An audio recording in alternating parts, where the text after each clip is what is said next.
because I don't ever want anyone to go to any of my presentations and just think that I am saying we have to give, everyone a free pass on some of these really difficult topics.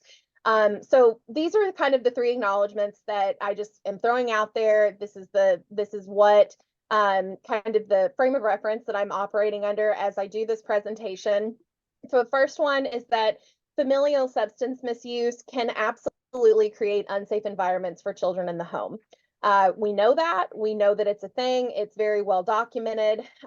Anyone who has worked or spent any time in child protective services also knows that this is very much a thing. Notice I say can, because there are also a lot of misconceptions about familial substance use and how that can impact the home and kind of those living in the home. The second acknowledgement is that familial substance use or familial substance misuse rather, is an adverse childhood experience. We know that. Again, it's been documented, and we know that it can absolutely lead to negative health outcomes for the children that are impacted by that. And then lastly, we acknowledge that substance misuse is a very complicated challenge that has to be addressed with compassion, empathy, and understanding. And oftentimes the stigma experienced by the people in this group is very much a barrier to getting the support that they need in order to make the changes that we really ideally want them to make. So just a little bit about me. I always kind of like to use the quote that we're all just the sum of our experiences.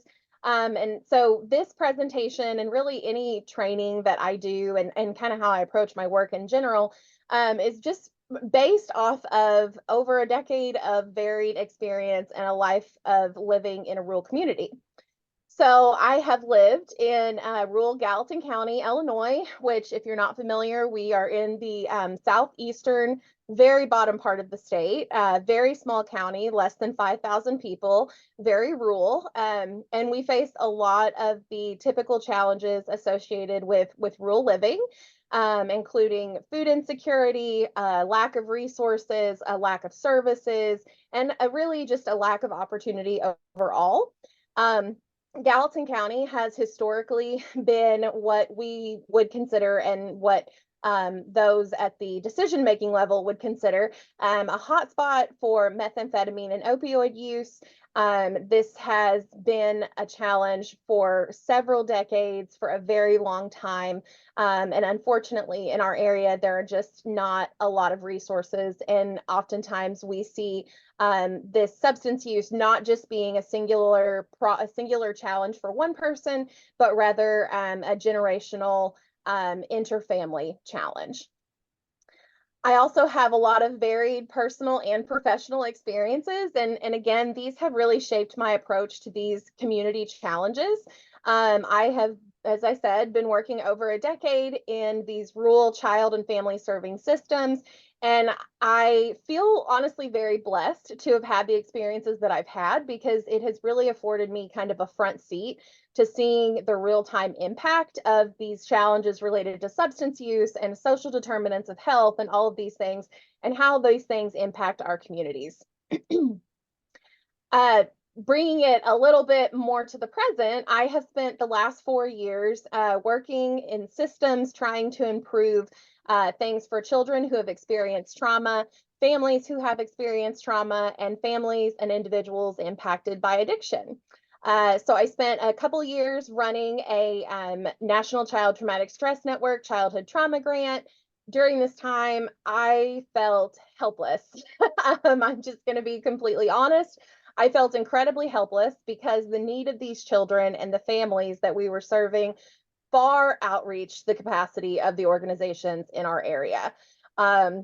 Just tremendously. I mean, we were doing everything that we could. Everyone on my team was incredibly, their caseloads were huge, and yet we were still just barely scratching the surface of what was going on. Most recently, I have worked, like I said, on the RCORE project, the Rural Communities Opioid Response Program, and that is an initiative through HRSA. And in this program, we attempt to make positive changes that are systemic wide, especially for people who use drugs and their families. So here is what I have learned in my time in these these various roles, and I guess really kind of throughout my life and my career. I have learned, and if you are in the field and you know, have to work between different systems and coordinate different things, you know this probably even better than I do. But I have learned that even though a lot has been done to create this ideal system of care that is interlinked and interconnected and much less difficult for clients to navigate, even though a lot of work has been done to do that, oftentimes it rings very hollow. And the system of care is actually more of just kind of a token phrase that we use and not something that we see a lot in practice. And there's a lot of reasons for that. One of the most common reasons that I see is that a lot of organizations are very territorial. A lot of organizations are very proprietary when it comes to their clients, their data, their information, things like that. And they kind of only give like that surface level collaboration. So not only does this make this more difficult for the frontline workers that are trying to support clients and families that are, you know, using these systems, but it also makes things much more difficult for the clients that we serve because this lack of coordination impacts their ability to successfully navigate the treatment and recovery systems that we really want to see them successfully get through. I've also learned that across the board, our approach to family addiction is really misguided. We across the board, I would say, kind of go about this the wrong way. Many of the systems that parents in addiction commonly encounter have really kind of lost their focus on the importance of preserving the family unit when it is possible and feasible. Now, with me saying that, I also want to add a caveat that yes, there are absolutely times when it is not in the best interest of the child to preserve the family unit. There absolutely are. But it seems like, from my experience, especially working in rural communities with rural CPS, it seems very much like oftentimes we tend to go more towards the child removal and then hope for reunification versus trying to take an upstream approach and prevent removal in the first place by getting services and supports in place. And then lastly, although I do genuinely believe that our systems are generally well-meaning, these systems are not designed to support the success of very many groups. Most of these systems, even though they were designed to help these at-risk populations, because of the nature of this approach and how we have kind of lost our focus a little bit, we oftentimes inadvertently further isolate and target the populations that need help the most. So before we get into this conversation, one of the most important things that I'm going to ask everyone to do is to really kind of turn on your internal gut check and keep tabs on your own stigmatized attitudes and beliefs that you may not even realize that you hold. I will tell you that I talk about this stuff every single day. I talk about these things constantly, and I still have to gut check myself sometimes because of the knee-jerk stigmatized reactions that I often have on some of these topics. So I just want to kind of put that out there first as a preface for all of the rest of this conversation. You really do. I want you to really turn on that gut check, and whenever something comes up that maybe you feel a little bit uncomfortable or something that, you know, pushes your kind of frame of reference, I want to talk about it. So please feel free to share it in the chat. I want to dive into that. So first things first, anytime we're talking about parental addiction and substance use in general, I think that we have to really start the conversation by talking about stigma. I'm sure that most of you on this call are very well aware of what stigma is, so I'm not going to go through the definition here. I do like this definition from Healthline, but I just kind of want, as we move through this discussion, I want you to hold in your mind how stigma may impact the work that you do with different individuals, or even how you approach the work that you need to do with these different folks. Oftentimes, as I just said, we are not aware of the different ideas or stigmatized beliefs that we have until we face a situation that kind of triggers those in us. And that's because we're human. That's to be expected, right? We've all lived and grown up in certain ways. And sometimes things exist within us, ideas and beliefs exist within us that we don't realize are, stigmatized or bias based until they come up, and we kind of have to address those things. So that's just one of the ongoing beautiful things of being a human, I suppose. But we do have to constantly be checking ourselves here. So you will notice throughout this presentation that the theme of stigma is going to be woven in every single part of this. We cannot talk about family addiction without addressing this elephant in the room. We have to. Essentially, stigma is what keeps struggling people in the closet or in the shadows, and we have to acknowledge the impact that this has on various parts of our work and our lives. So I made this a few months back for a different presentation, but I really wanted to use it today because whenever we talk about stigma, we tend to kind of narrow in on this topic of like mental health and substance use. But whenever we kind of take a wider angle or wider focus, we realize that stigma is really present in a lot of different aspects of our daily life. And oftentimes we may not notice it until it's called out. So I want to ask, here's our first question. What are some ways that you have been personally impacted by stigma, or ways that you have seen stigma impact those that you work with? So if you just want to share in the chat, or if you even would like to raise your hand and come off of mute, I'm fine with that as well. But I just want to talk about this for a moment. You'll notice on this map here, the kind of the web in the middle, the larger circles are kind of just these different, I don't want to call them demographics, but different subtopics like age, housing status, body size, sexual orientation, mental health, substance use, race, ethnicity, and gender identity. And then the different bubbles that branch off of that are kind of these different stigmatized thoughts or beliefs that we often have in regards to, or that society may often have in regards to that kind of subtopic or subgroup of the population. So I'm going to check out our chat here. Michelle says, telling people I work with in the substance use yeah, absolutely. Decreasing confidence, yes, absolutely. Yes, thank you so much for sharing that, Therese. Yes, being a single parent, that is a fantastic one. And I need to add that to my map here. Yes, ageism in the workplace, absolutely. Living in the northern suburb, they think I'm clueless. Yep, absolutely. I feel that being from the southern part of Illinois, we often kind of get that label of, we're the rural folks and we may not understand things. Being in recovery yourself. Yes, Rebecca, thank you for sharing that. And also congratulations on that.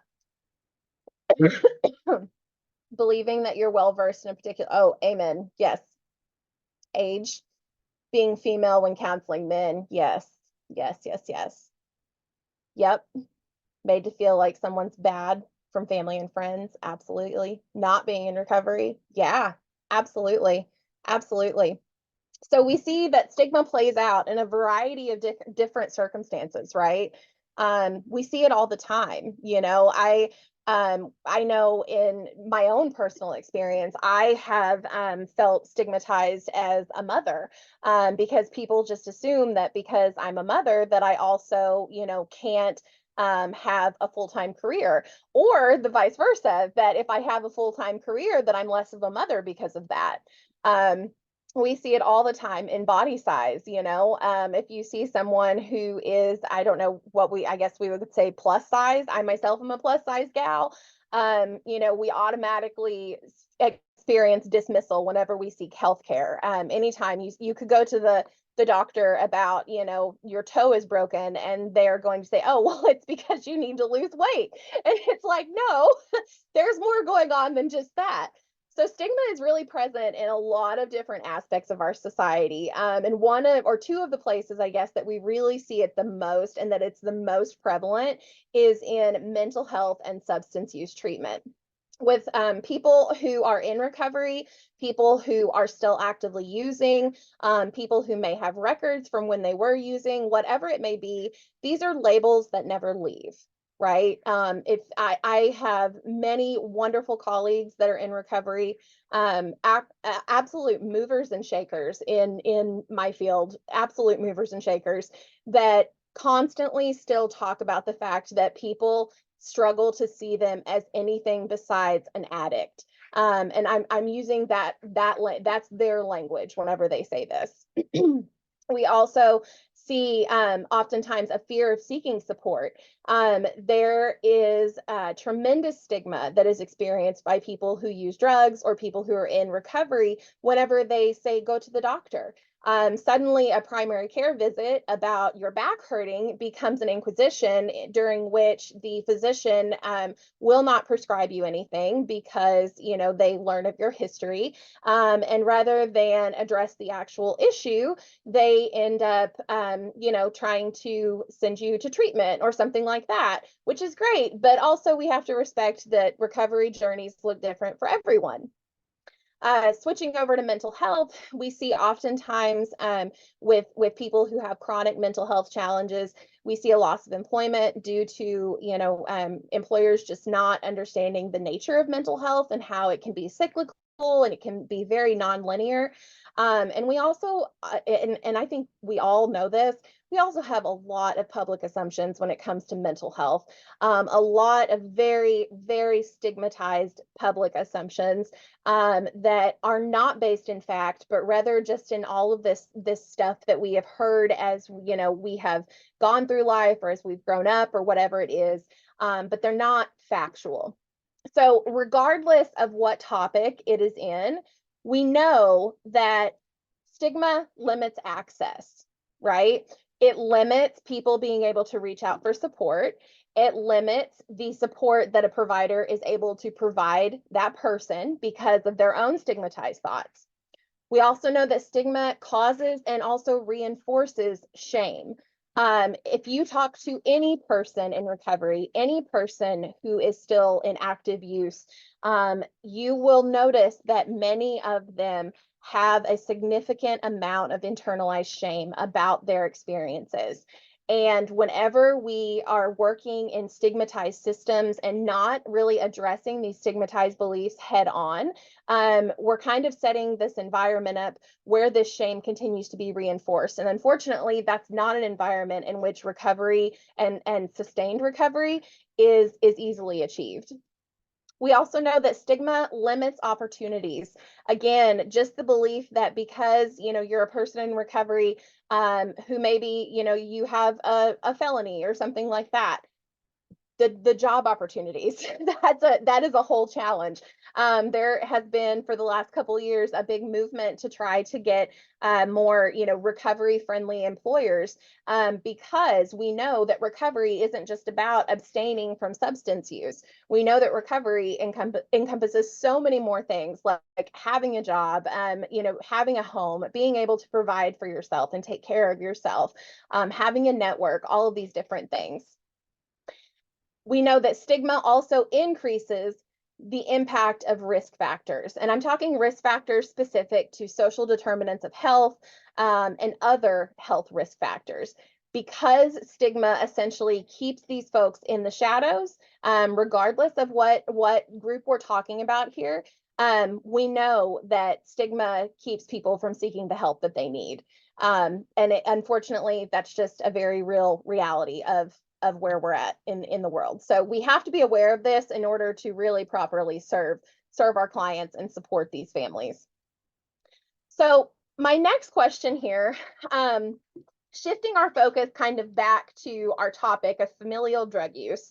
When I think of stigma, the topic of familial drug use is really one of the most stigmatized topics that I can really think of. That is why I had the acknowledgments at the beginning. That is why we have this whole, 20-minute introduction of stigma, because we have to address these things and call them out before we get into the conversation on this. So I want you just to kind of share in the chat, whenever you think of this phrase, drug endangered child. We hear it a lot in the field. Sometimes we call it DEC, drug endangered child, whatever you may be. What image does this kind of bring to your mind?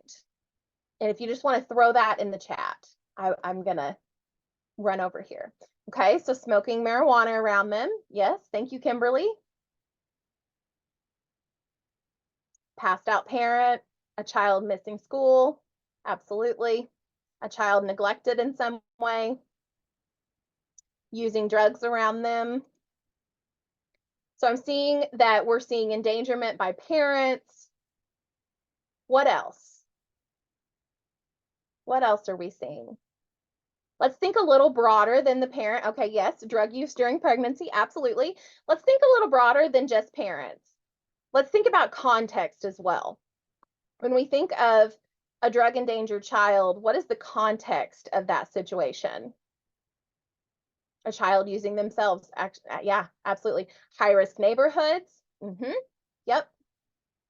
Low opportunity communities with very few social networks. Yep, relatives, familial drug use, relatives giving it to them, safety concerns, poor school performance, absolutely. A lot of that kind of goes into this next one, environment. Whenever we think about substance use and child maltreatment, we can't think of these things isolated, because they're not isolated incidents. All of these things kind of pair in together. How they're treated at, yeah, absolutely. How they're treated at school when they show up smelling like cannabis, school attendance, absolutely. Yep. So I think you guys have covered all 4 of these points. And so what I want to say to kind of follow this up is that, like most of you said, when we think of family addiction, we do think of things like DCFS, right? We think of neglected children. We think of dirty children. We think of children that, aren't being fed because a parent is passed out somewhere. And I want you all to know that while this is sometimes true, these are also stigmatized ideas, right? Because what you will find is oftentimes there is kind of this subgroup of people who, especially parents, people who use substances, but they are considered functional, right? So we see that a lot when we hear about that term is used a lot in regards to men, like, functional alcoholic or functional whatever it is. And so whenever we kind of think about this term, drug endangered child, oftentimes it kind of leads us down this rabbit hole to these ideas that people who use drugs don't care about their families, don't care about their children, don't care about the well-being of their children, don't care about their children's education, whatever it may be. In my opinion, and again, this is just my opinion, and I say this as a person who chairs a Drug Endangered Children Alliance, okay? In my opinion, the term drug endangered child itself is stigmatized, in my opinion, because of these images that it conjures. While these images may be correct and may be representative of what familial addiction looks like in some circumstances, it also reinforces this misguided idea that parents are intentionally trying to harm their children, or that parents are intentionally disregarding the needs of their children, which is often not the case.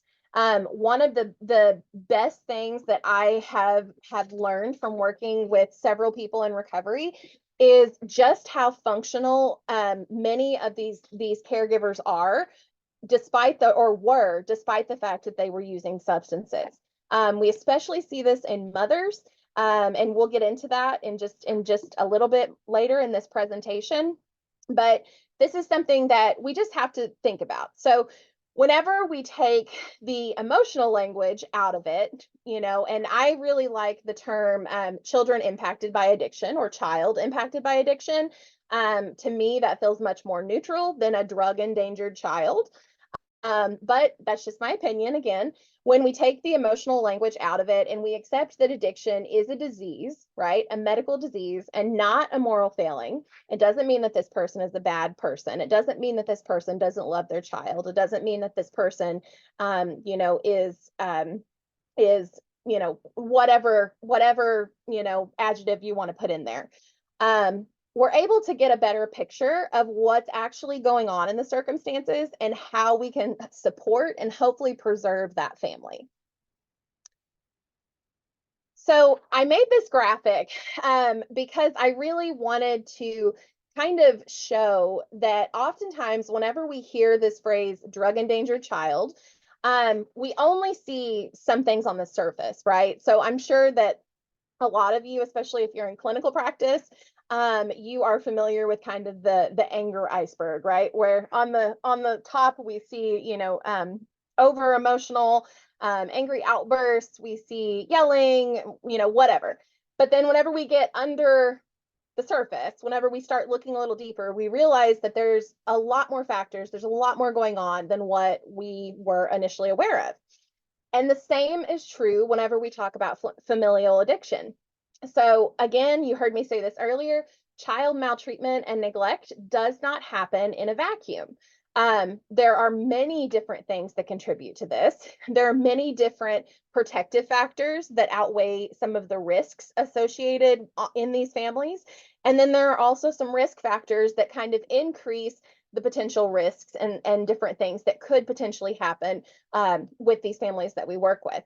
So oftentimes what we see on the surface, we see a drug endangered child, right? We see a family that has DCFS involvement. We see a child who, shows up to school smelling like cannabis. We see a child who is chronically absent. We see all of these things. But whenever we start to look below the surface, we start to kind of see some other factors that could potentially come into play.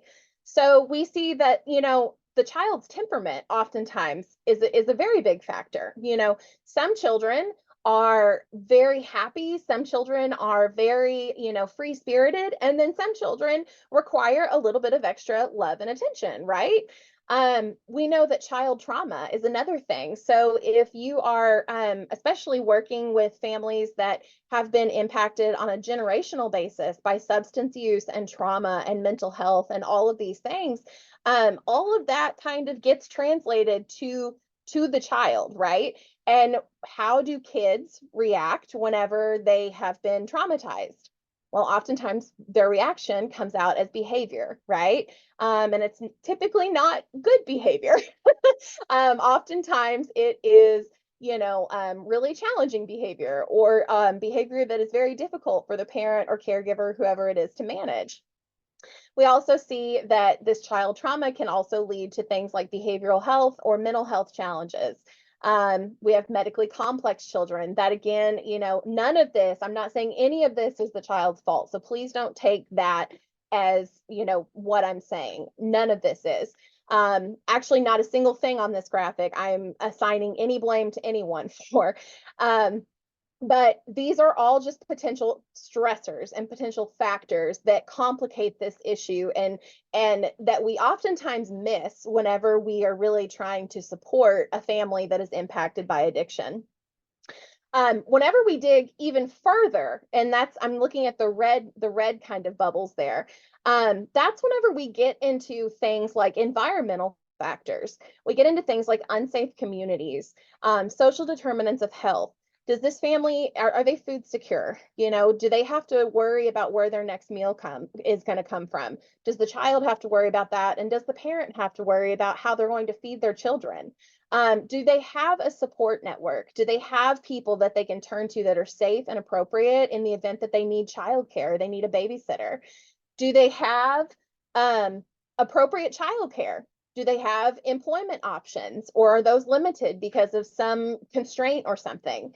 Do they have a good, strong community that has a lot of different opportunities and things like that for parents and families to, engage and build relationships in a safe way? All of this stuff plays into this idea or the things that we see whenever we're just looking at the surface of a family impacted by addiction. So I had to give some data. I'm a data nerd.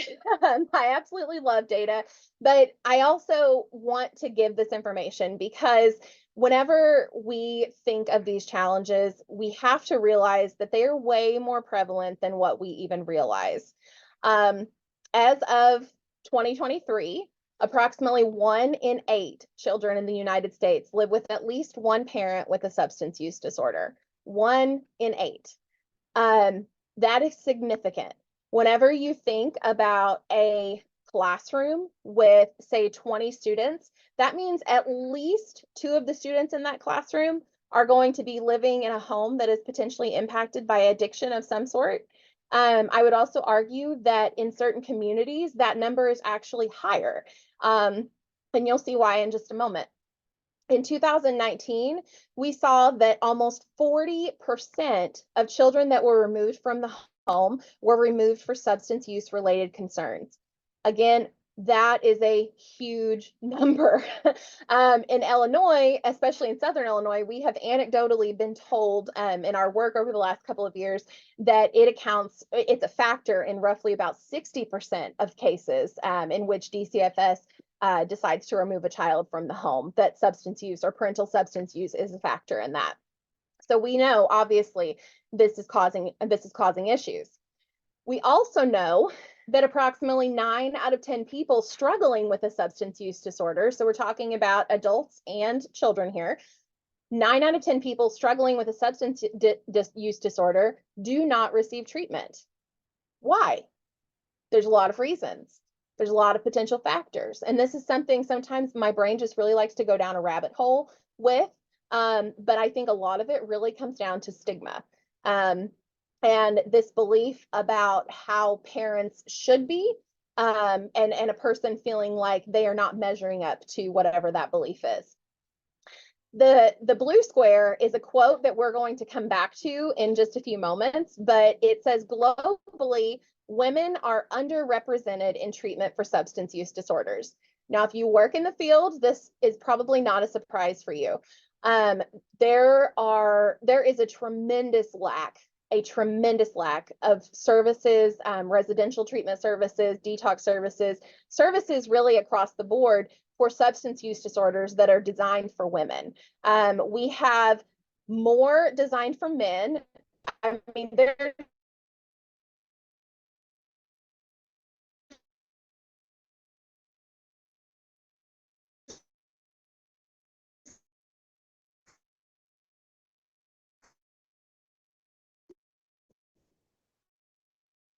there's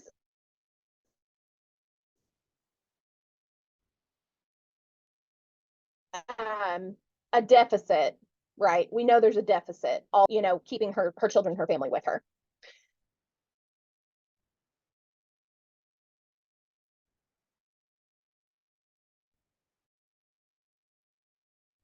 We know that 25 to 75% of trauma, I can say, is that we know that the adverse childhood experiences that adults have experienced, we know in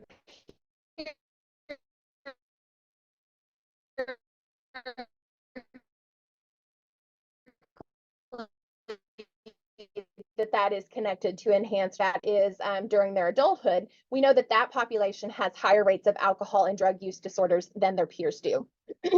Okay, I'm going to skip this slide just for the interest of time here.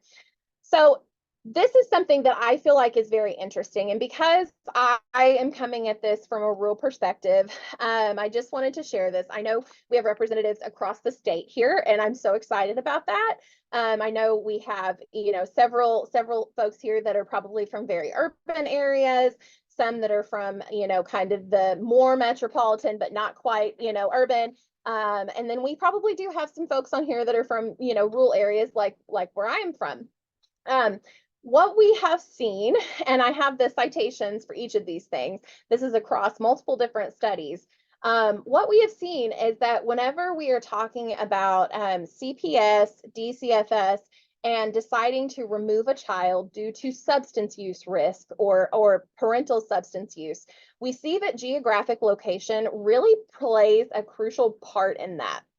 So according to the information that I have here, and then my experiences, and then, you know, all this other research that I've done as well, it all supports this. We see that rural communities are more likely to remove children due to substance use. One potential reason for that is down in the green box at the very right side of the screen. And in this, Gertner, this is a journal article from 2018, he posits that one possible explanation for this strong association between rural child removals and parental, when it's concerning parental substance use, lies in the collective experiences of the community. So I'm just going to let that sink in for just a moment. The collective experiences of the community. So basically what Gertner is saying is that if a community has been hit hard by substance use, if a community has been hit hard and has kind of what we would consider an epidemic of families impacted by addiction, or children who are growing up in homes where there is addiction at play, DCFS or CPS are more likely to remove those children because of the collective experiences of the community. So my first question is how is that fair? That's the first thing. How is that fair to any party involved, right? How is that fair to the child? How is that fair to the parent? How is that fair to the caseworker, right? It's not. That's the short answer. It's not fair. When we are making decisions, especially life-altering decisions related to removing a child from their biological or their, you know, their base home, whenever we are making those decisions, the collective experiences of the community really doesn't necessarily have a place in that decision-making process. But unfortunately, data shows us that it does. It does, whether we realize it or not. And again, this comes back to kind of our unknown stigmatized beliefs that we often hold. Whether we realize it or not, in rural communities, it often does contribute to that, regardless of any objective increase in risk. So you could have two families with very similar cases, very similar supports, very similar challenges. And if you have one in a rural community and one in a more metropolitan urban community, the child in the rural community, especially if that community has been hit hard by the opioid epidemic, the methamphetamine epidemic, whatever it may be, if that community has been hit hard by that child is more likely to be removed, regardless of the fact that there is no difference in risk factors or supportive factors in that moment. So how do we take this information and apply it to our practice? Well, one of the things that we're going to talk about in this next section is basically this concept that many of us are familiar with, and that is trauma-informed care, right? But we're going to take it a step farther, and I want us to try to kind of shift our mindset a little bit. And instead of looking at parents with addiction as offenders, right? Or as people who are failing their families, and what other stigmatized feelings may come up, I want us to look at this population through a trauma-informed lens, through the lens of what we know about how trauma impacts people across the lifespan, and then through the lens of what we know about how trauma impacts people's ability to kind of navigate life as they grow into adulthood. So that leads me to this, and this is just some food for thought. Some children grow up to be parents, some do, but all parents were once children. And if you just sit with that for a moment, it really kind of, this is something that it really resonates with a lot of folks, because oftentimes when we're working in these fields that are prone to burnout, right? These fields that are prone to compassion fatigue, prone to secondary trauma, all of these things, we forget this, right? We forget that the adult that we're dealing with right now was once a child, and that the experiences of that child have kind of shaped the adult that's standing right in front of us. And it's really important to remember how all of that works. So, revisiting our iceberg from earlier, we have kind of scratched the surface on the challenge of familial addiction. We've talked about the scope of it.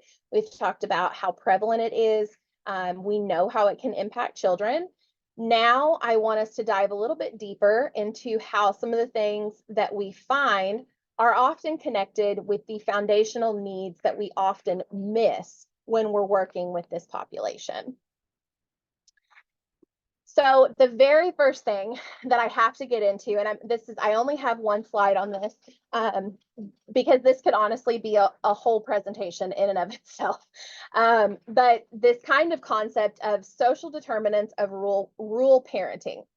So you may have heard of, this topic that I feel like it's growing a lot in popularity, social determinants of health. It's basically all of the environmental, community, contextual factors that oftentimes people have zero control over that impact their ability to kind of reach their full potential or reach their full potential for like peak wellness or whatever you want to call it. So whenever we think about social determinants of rural parenting, we're thinking about kind of all of these inherent challenges that rural parents experience that may be unique to this population of parents. So we know, and I can confirm a lot of these because I am a parent. I have 3 children, and I'm parenting in a very rural community. I have friends. I have a lot of friends that are parents in a rural community, and I work with a lot of people who are parents in rural communities. I know a lot of wonderful people. So I feel like not only is this evidence-based, but I will say that this is also experience-based as well. We know that individuals who are parenting in rural communities are inherently at a disadvantage due to several factors. First, we know that there is oftentimes a lack of family preservation and a lack of family support. So when I say family preservation, we're again going back to the slide where we talk about rural families are more likely to be impacted by CPS or DCFS than especially when it comes to substance use, than what we see in more metropolitan areas. We also see a major lack of family support. And a lot of this can be contributed to generational challenges.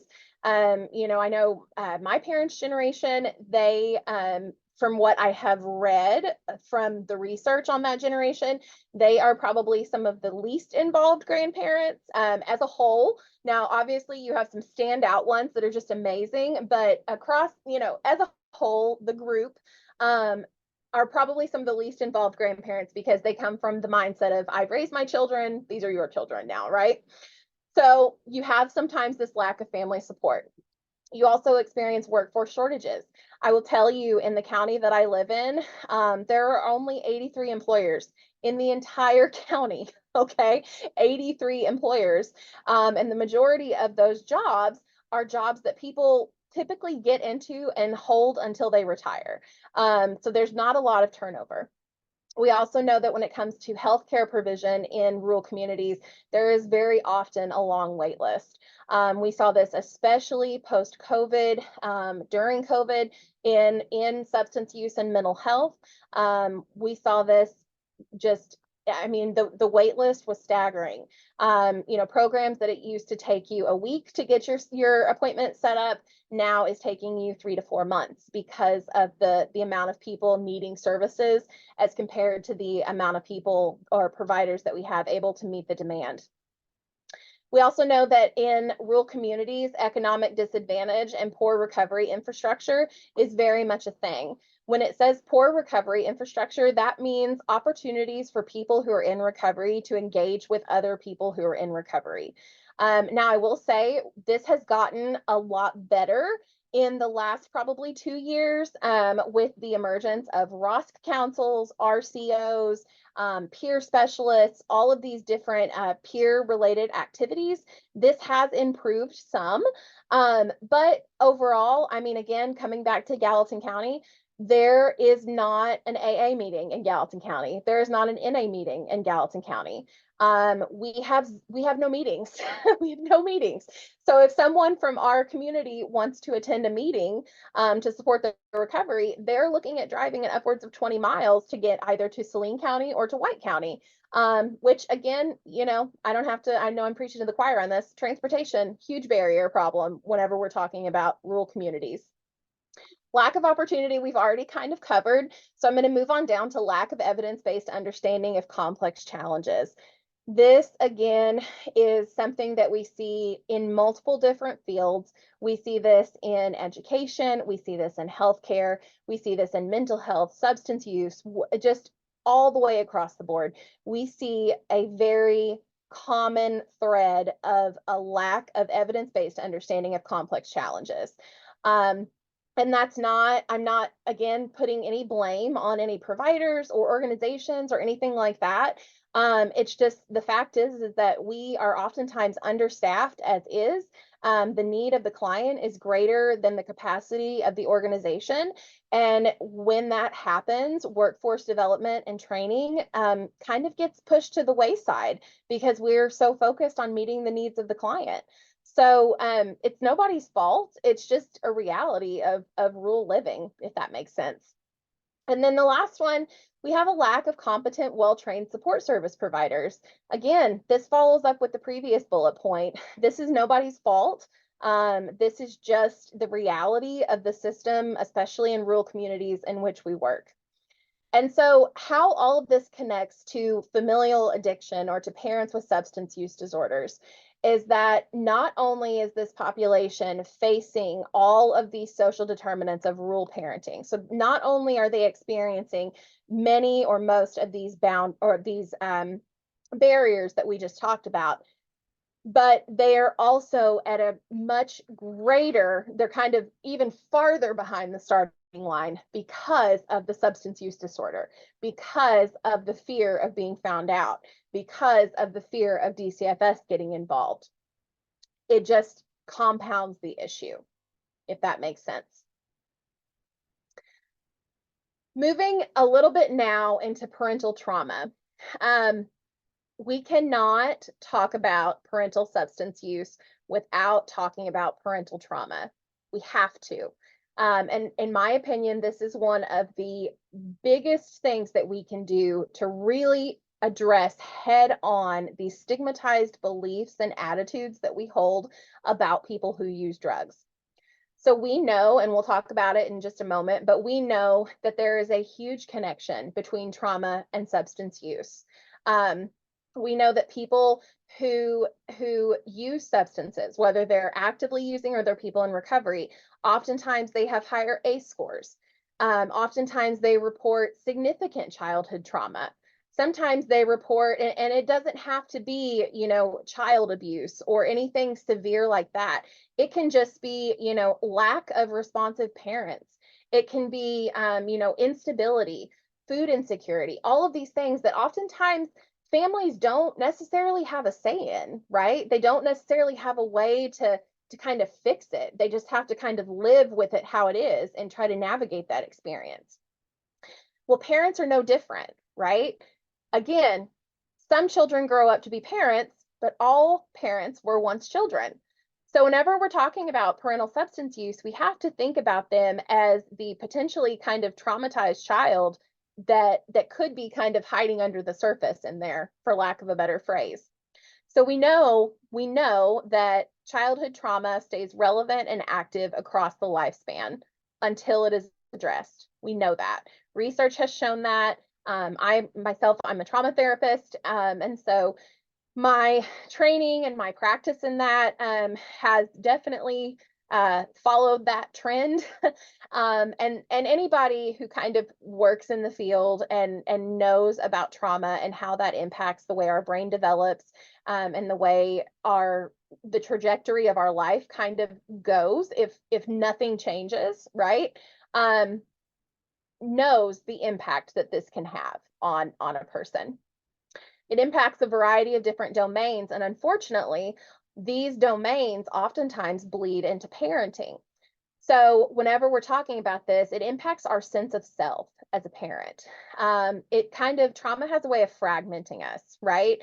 So I have, Megan the parent, Megan the social worker, Megan the wife, Megan the friend, all of these different things. Now, we all have our roles. We all have, our different capacities and things like that. But trauma kind of breaks apart all of that, and it really takes away the comfort and the understanding that you really should have as an adult about who you are, right? Now, we all go through periods where we may question that. That's very typical. But trauma is a humiliation to self-esteem in that it really kind of, again, sets the person even farther back from the starting line. Whereas if you have a child who maybe has been through some trauma, but as they grow up, there's also a lot of protective factors at play, right? Maybe they were involved in sports. Maybe they had a teacher that took a special interest in them and, encouraged them to go to, college. Maybe they were a part of, a community ball team, whatever it may be. All of those things build self-esteem. Whenever we experience trauma and isolation, which is unfortunately often what happens whenever you're talking about family addiction, whenever we experience these things in isolation, it really affects our self-esteem. It affects our ability to relate to others, and it really just affects us on a whole lot of different levels. It also kind of disrupts our boundaries, or our abilities to set boundaries, I should say. Trauma has a way of kind of making the person believe that they are not worthy of setting boundaries, that they have to just go along with whatever is going on. Now, there's a lot of reasons for that. Some folks, learn kind of that adaptive skill because it's a survival mechanism, right? Some folks do that to keep the peace. Some folks do that because they learn that if they don't just go along with it, and if they do try to establish boundaries, then there is a huge issue and they're potentially at risk. We also see this translating into relationships. And this is where it really gets into kind of that parental relationship, right? So I will tell you, as a parent, I was never more faced with my trauma than whenever I gave birth to my first child. Becoming a parent has brought any and all of these negative feelings, these traumatic experiences that I had to the surface. And oftentimes that is what you will hear from people who are parents who think that they have gotten over some of the things that happened to them. Parenthood has a way of kind of bringing it all up, right? And that can affect the parent's relationship with the child. That can affect the parent's ability to form a real connection and kind of intimate relationship with their partner or their friends, or again, their children. And it creates kind of this sense of instability or like inaccessibility, if that makes sense. We know it can impact physical health. And then I'm going to jump down here to maladaptive coping mechanisms. We know that trauma, especially when it is left untreated, trauma really lays just this most beautiful foundation for people to adopt maladaptive coping mechanisms. So what that means is these are coping mechanisms that we take on that wouldn't be considered healthy or good for us, if that makes sense. So some people, whenever they are emotionally distressed, they cope by going and getting some ice cream, right? Some people, whenever they're emotionally distressed, they cope by hopping on their phone and filling up their Amazon cart and ordering a whole bunch of things that they don't need. Some people, when they're emotionally distressed, and especially if this is the way that they have seen the adults in their lives over the years cope, they turn to substances, right? Substance use is, in my opinion, a maladaptive coping mechanism. It sufficiently helps us with avoidance, right? It creates an environment that's perfect for dissociation, getting out of your head. It creates an environment in which we're distracted. We're not in our heads. We're not thinking about all these things that are bothering us or bubbling up or stressing us out or whatever it is. I like to think of substance use disorder as a maladaptive coping mechanism. Again, this takes the emotional language out of it and makes it into much more of a medical mindset, which is where it belongs, in my opinion. So if you have been working in substance use, what you will find is that oftentimes, whenever we're talking about people with pretty significant or severe substance use issues, it started early, right? A lot of times, from what I have heard from my colleagues that are in recovery, some of the peers that I work with, and then just a lot of the different folks that I have met over the years in this field, when they started using, they did it very young. It started, a lot of times it started as like cannabis. Sometimes it started as, whatever they could get their hands on, when they were, going through mom or grandma's medicine cabinet, whatever it may be. But we know that early childhood trauma and childhood trauma, period, is a risk factor for substance misuse and dependence. So we have this idea called the self-medication hypothesis of substance misuse, which is basically exactly what I said on the previous slide. It says that people develop a dependency to manage distress instead of using what we would consider a healthy coping mechanism, such as, taking a walk or doing some meditation or whatever it is. People turn to substances. Now, we got to take the stigmatized thinking out of this and think, oh, well, sure, yeah, we got to get rid of that, because oftentimes whenever we're talking about this, and again, we're thinking of this with the parent as a child, or the parent as an adolescent, perhaps. Whenever we're thinking of this, oftentimes we're thinking of people, these parents who are, we're thinking of them as adolescents now.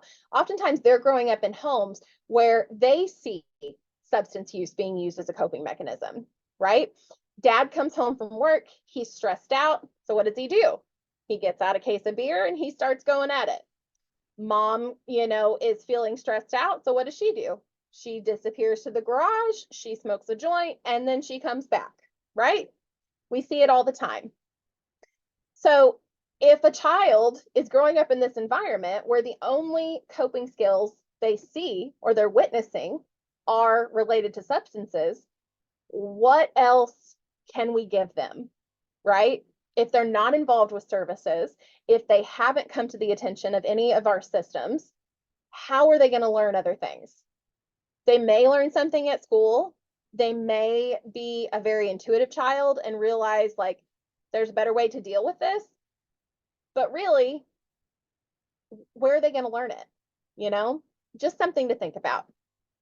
This also suggests that youth initiate substance use to manage emotions and traumatic reminders, as well as to numb from any intense feelings.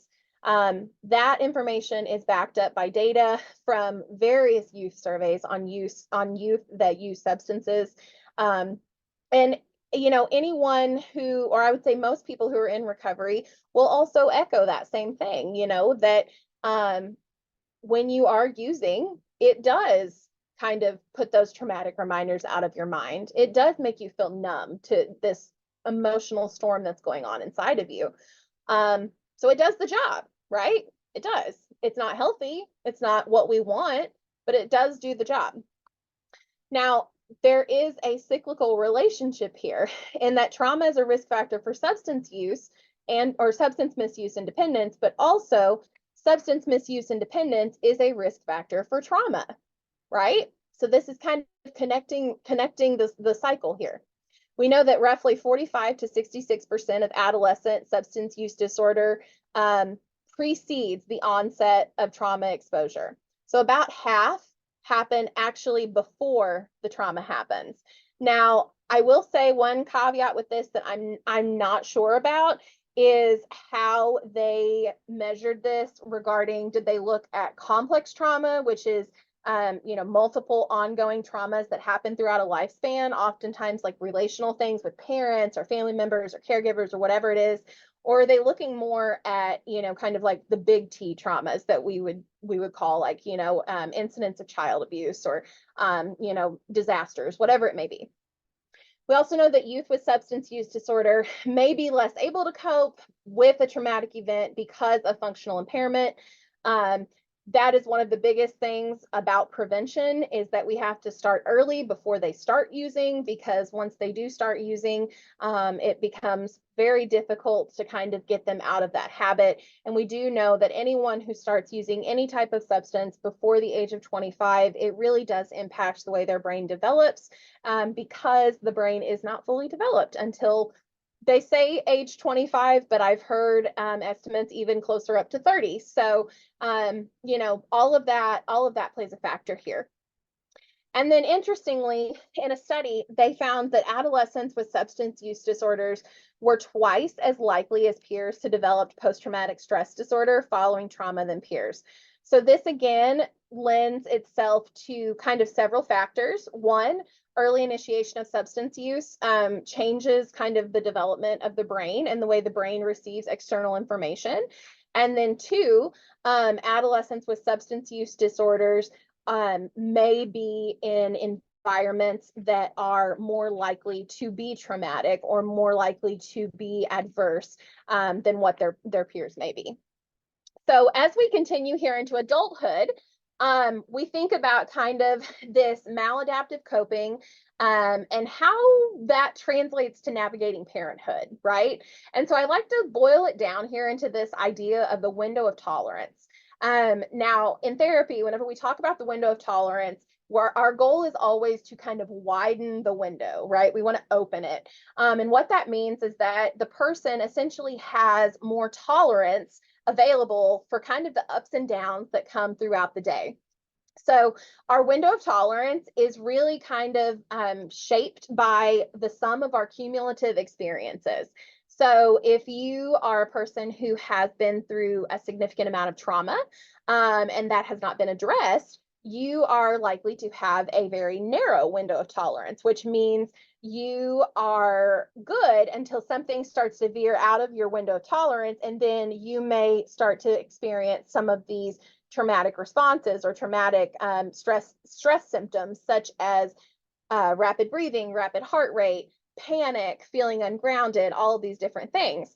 On the other side, whenever something kind of goes and puts pressure on you and you end up falling outside of your window of tolerance and going down, that's when we get into hypoarousal. That's where we have dissociation. You know, the person is spacey. We have people who are just numb. You know, they can't feel anything. They can't feel themselves. They're just numb. We have people who are not engaged, people who are very, you know, not energetic. So ideally, whenever we're talking about really any human, okay, kids, parents, across the board, we want people to kind of be in this window of tolerance as much as possible. When someone is in their window of tolerance, they feel safe, they're able to be present and relational, they're able to initiate and follow through with tasks and relationships and all of these different things. They're able to be spontaneous and curious and insightful, and they're also able to be aware and responsive, right? So our window of tolerance fluctuates throughout the day based on several factors. Now, again, remember, our base window is kind of shaped by our experiences through childhood and through adulthood. And then on a day-to-day, different things open and close that window. So if you've had a very stressful day at work, your window is likely to be a little bit more closed, right? The same is true for parents. If a parent comes home and they know that they have no food in their cabinets and they're wondering how they're going to feed their children, their window of tolerance is likely very narrow, right? Which means that any sort of distress or anything that disrupts them is going to either send them out of their window of tolerance into hyperarousal or out of their window of tolerance into hypoarousal. So whenever we think of substance use disorders as a maladaptive coping mechanism, and we frame it in this window of tolerance, we have to think about this, that depending on the drug being used, the window of tolerance can be widened, right? Which can lead parents to feel more patient. It can lead parents to feel more better able to relax. It can lead them to feel more relational and better able to actually enjoy time with their kids. You will hear this a lot, especially from mothers who are in recovery. Alternatively, on the other side, we know that some drugs or alcohol can narrow the window of tolerance of parents. It can make them more irritable, right? It can make them more impulsive, more likely to lash out, more likely to be unresponsive to the needs of their children. So, as we think of parents who have experienced trauma, who have not had that issue addressed. Maybe they haven't had therapy, or they haven't been able to kind of really actually move past their experiences of their childhood. We've adopted this maladaptive coping mechanism of substance use, oftentimes because it's the only thing that we saw our parents use, or it's the thing that's culturally accepted in our family, our community, whatever it is. And now we are trying to navigate life every day with either a really narrow window or a really, most of the time, more of a narrow window. And in this, we're trying to be good parents, right? We're trying to be patient. Nobody likes to yell at their children. Nobody likes to lose their patience with their children. We're trying. So we turn to our maladaptive coping mechanisms to hopefully widen that window of tolerance. Okay, I'm going to skip past this because I realize I only have about 15 minutes left. And I want to just dive a little bit more into this idea here. And I will tell you, you might have heard me talking about this whenever you first came in, but this concept is kind of a new one to me, but it's one that is going to spin off into another presentation, I will tell you guys. So whenever we start looking at parents with substance use disorders, I think it's really worth looking at the point of interest of mothers with substance use disorders. So in the title there, you'll see I have, quote, a good mother, the unique challenges of, that stands for pregnant and postpartum, or pregnant and parenting women with substance use disorders. What do you think, in your experience, are the most common barriers faced by mothers, specifically mothers with substance use disorders? And I will look at the chat for this.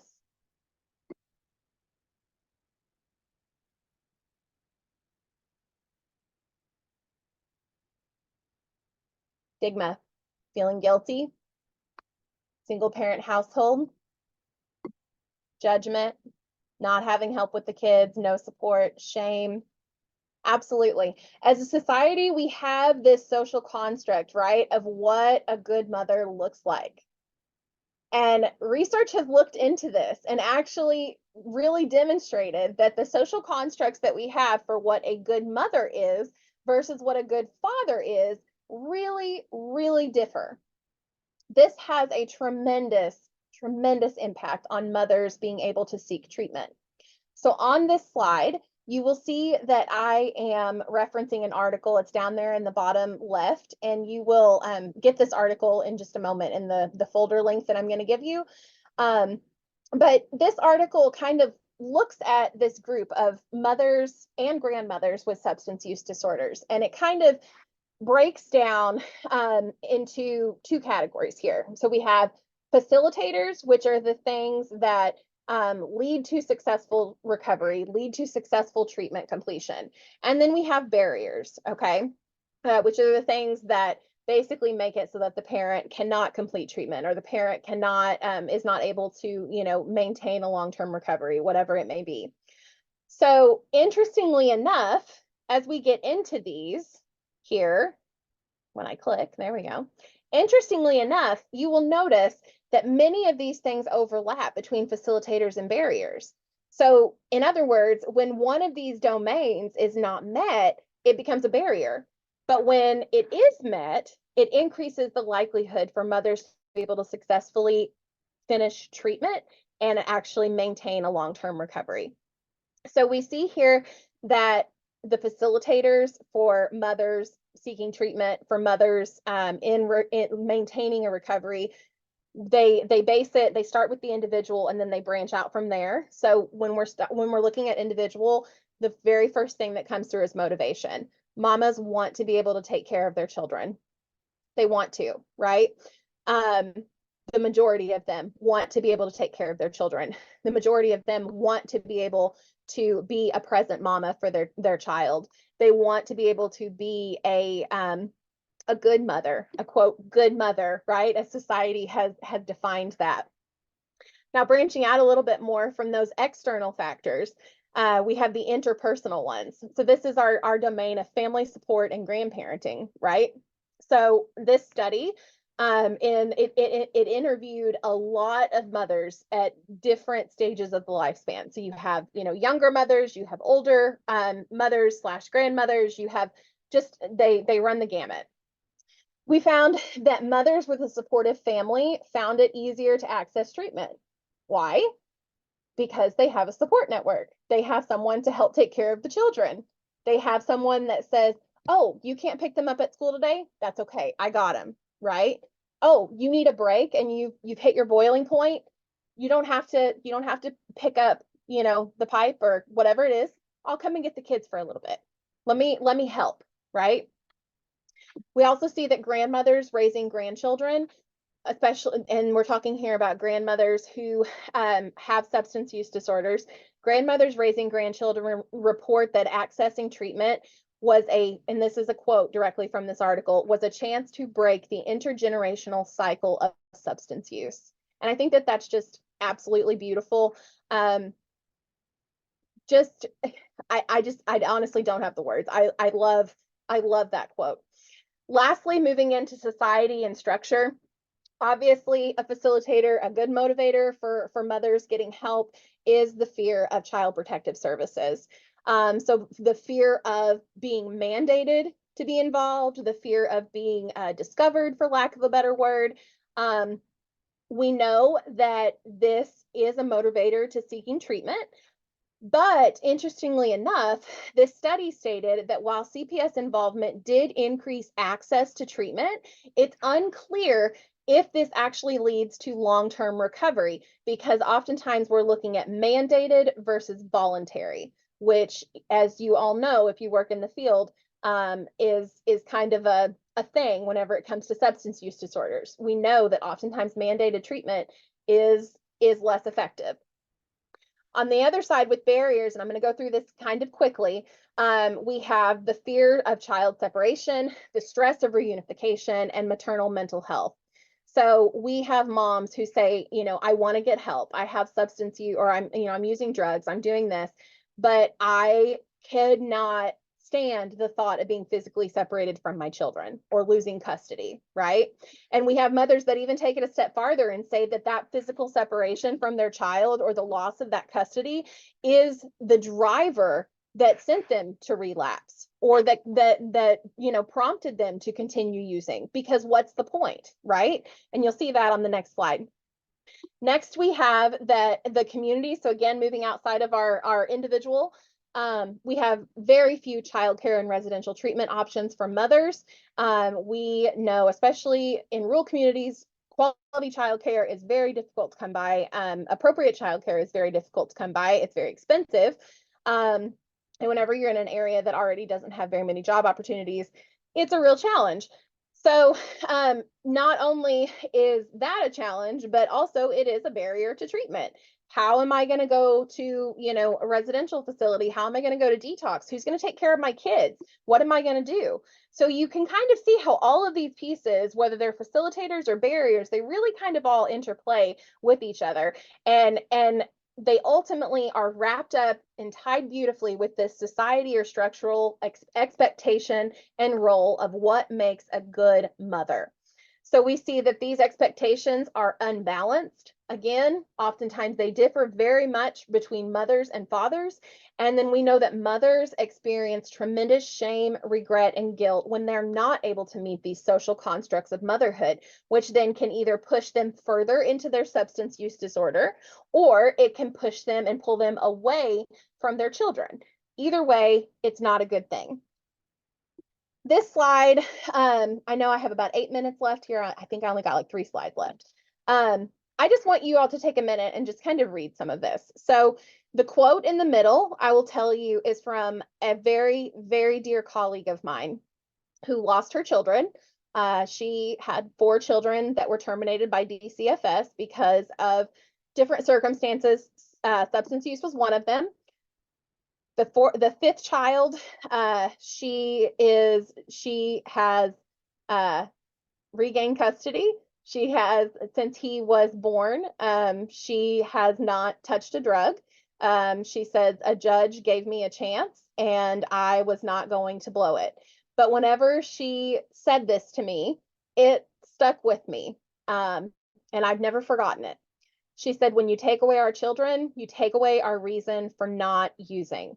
What is the point after that? And that sentiment is echoed throughout that entire article. Now, these smaller quotes around that, I pulled directly from that article. And again, you will have access to that article in just a moment. But you can see all of these things that we've talked about coming through in these quotes, right? When you're trying to hide your use from CPS, like I didn't want anybody to know I relapsed this time, I probably would have gotten help sooner, right? That's a stigma issue.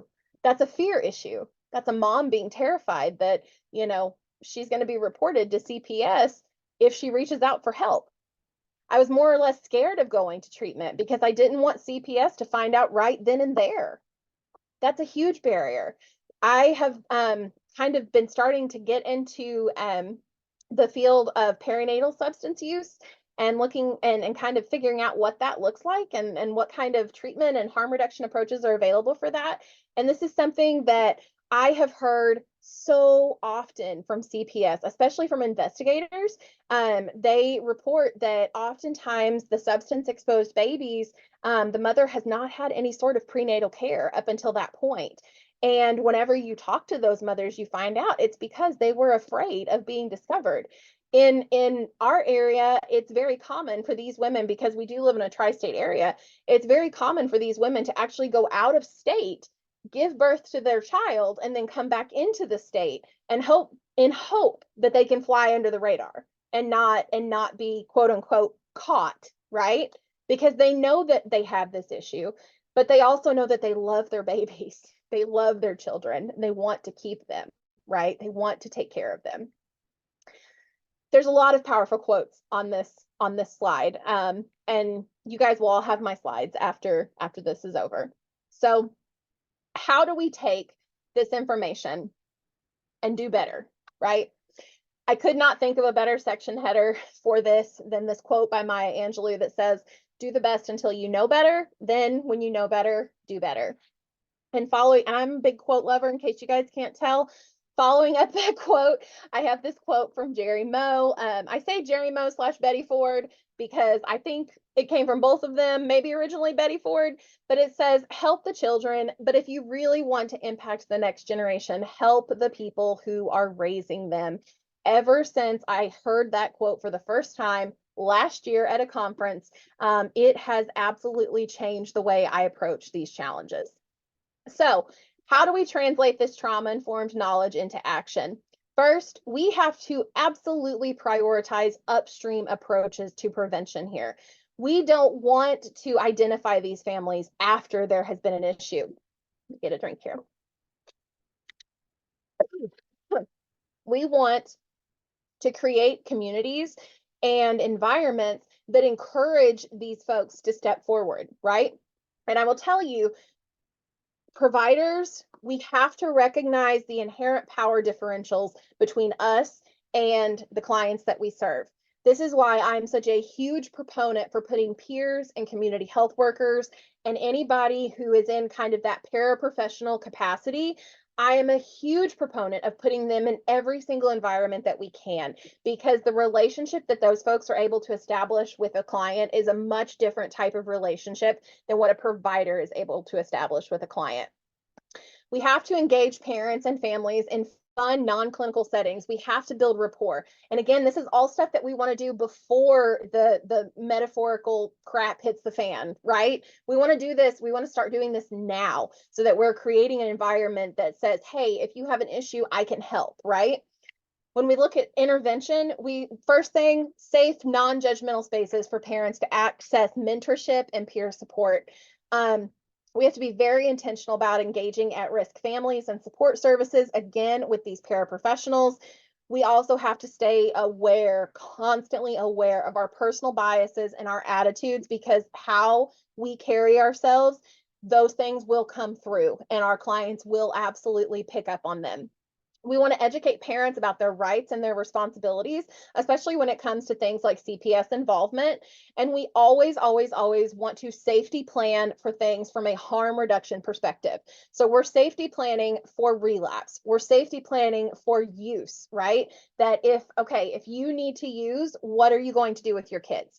Who's going to take care of your kids while you are doing this? We have to help people safety plan that stuff. We have to help them figure it out so that they're not just, giving their kids to whoever they can, but rather somebody who's actually appropriate and safe.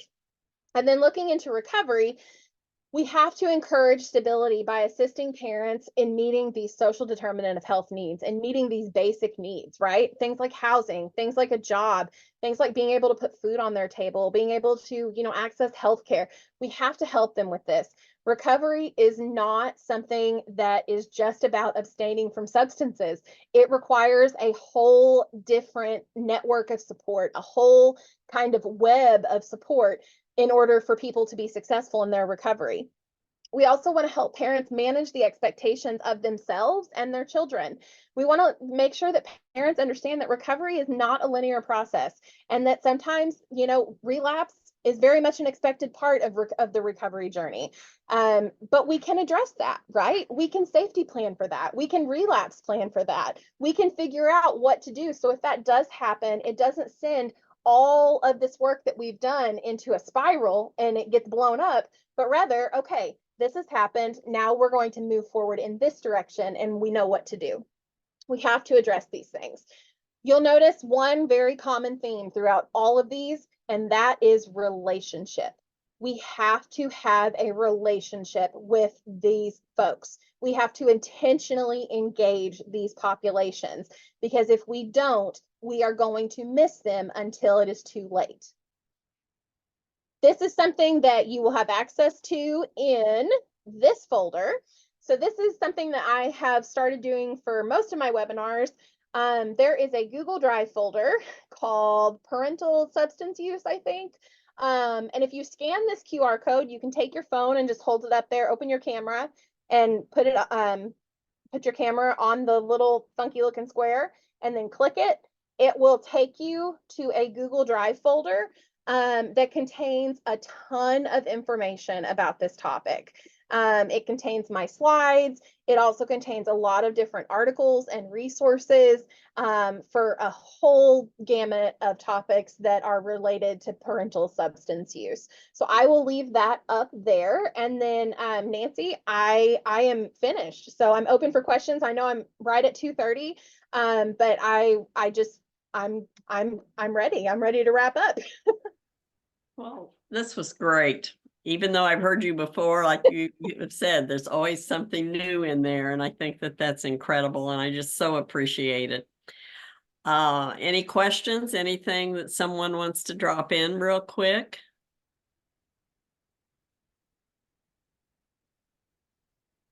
Lots of thank yous. I love that. Thank you so much.